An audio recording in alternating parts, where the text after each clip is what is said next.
Hey there, Sharon Horne-Ellstrom here. Welcome to Fundamental Supersize Business Strategy number 20. And this is the fear strategy.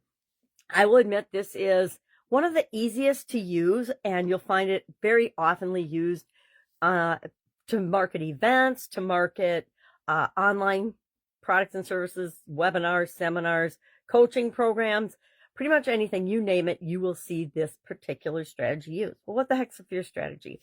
The fear strategy is mostly a marketing strategy, but it is about finding something that your target audience is afraid of and then build that up and provide the solution. So, of course, I'm going to share 10 different ways to overcome fear, because those are all strategies that you can use or products and services you can use as a response to stimulating fear in the first place. Now, ethically and morally, I think just like all business strategies, they need to be applied in a way that doesn't promote fear mongering, although you'll see a lot of marketing that does, that builds trust through transparency, transparent pricing, transparent information, transparent and honest communication. We want to balance fear with empowerment, right? If you just scare people, they're going to freeze and they're not going to do anything. They'll get confused. A confused mind always says no. So I especially caution with this strategy using it in unethical ways. Unfortunately, we're seeing a lot of examples of this whenever it is a campaign year, especially a presidential campaign in America. We see a whole lot of fear mongering, name calling, and absolutely fear-based marketing that it just makes my skin kind of crawl.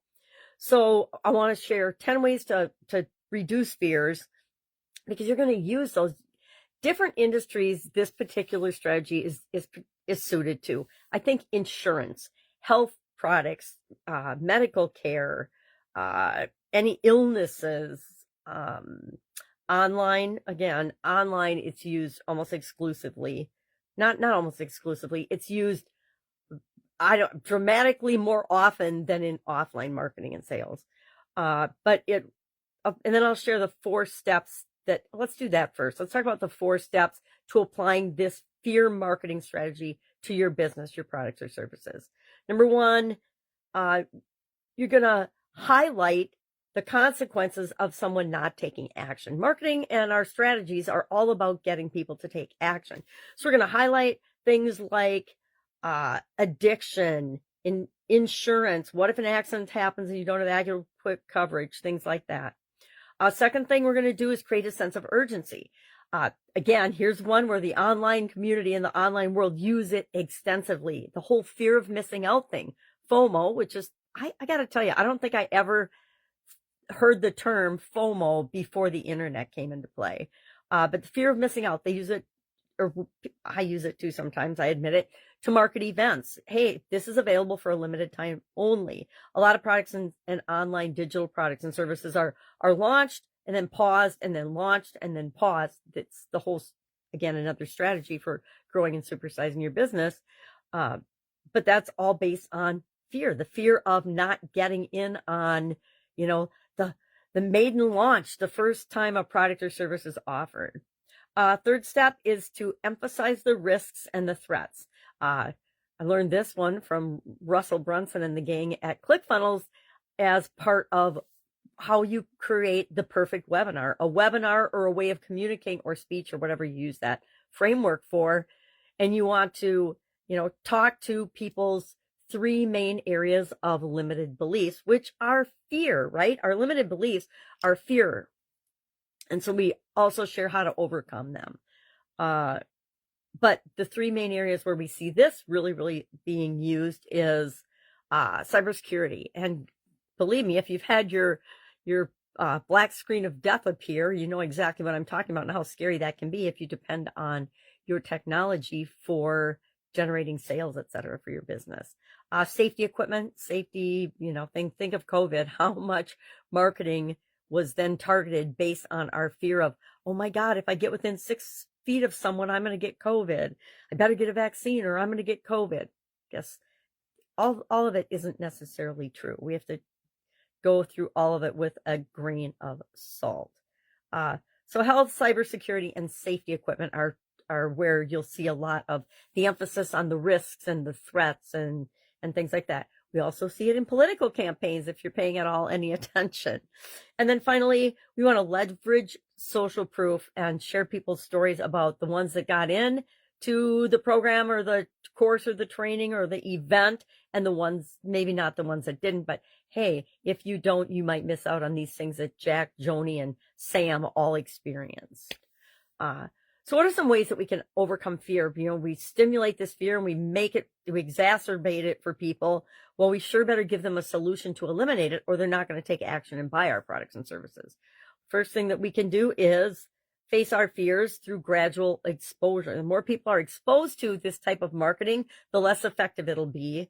And so we'll probably see a decline in it. Although fear is one of the basic human emotions, so probably not, because emotion sells all day long, stories sell all day long. People do what works. It's why the news is so negative. It's because that's what gets people's attention. That's what they watch. I will admit, I don't watch the news, but I fall prey to the headlines on social media that pique my curiosity, get my attention, and they're almost always negative. And I'd like to think that I'm a pretty positive person. It's another way to deal with fear. Well, take time out, take a pause, take a stop, take time out, take a couple of deep breaths and ask yourself, is this really true for me? Do I really need to be afraid of this? If I don't go to this event right now, is it really going to have a huge negative impact on my life? No, the answer is no, because almost all these things, especially online, come around again and again and again. Third, we want to breathe through panic. A lot of times when we're scared or frightened or fear has been exacerbated and pumped up in us, we stop breathing, or we breathe really, really shallow or just in our throat. And sometimes all we have to do is take a big deep breath, count to whatever works for you, 3, 4, 10, and then exhale through your mouth. And that will help us to be more rational and not be as afraid.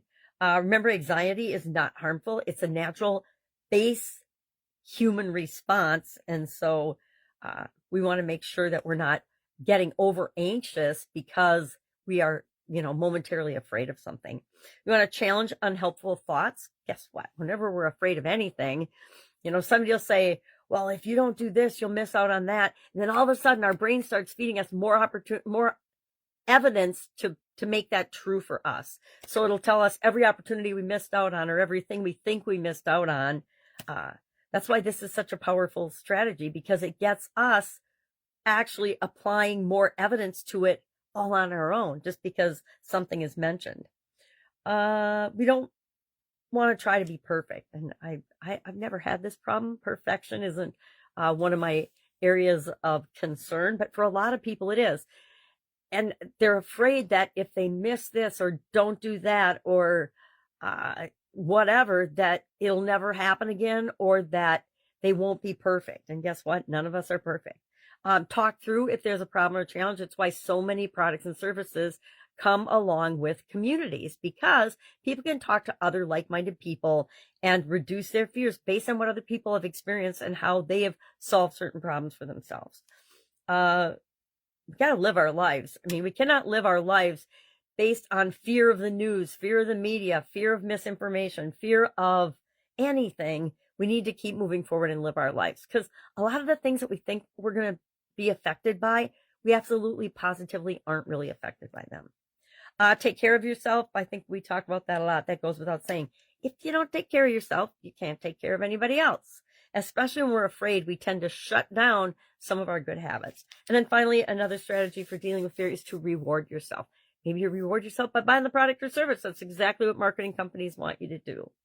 So, curious, do you use fear-based marketing in your business to supersize and grow your business, or in your presentations? Share in the comments below, just yes or no, so we can learn from one another. Go out, make it an awesome day, and I'll, of course, be with you tomorrow with another fundamental or foundational supersizing your business strategy that you could use or apply to your business right now. Like I said, if you're in insurance, health, online, do events, etc., it is an extremely powerful strategy. Just want to use it with our ethics and our core values in mind. All right. Have a great day, and I'll, of course, be with you tomorrow.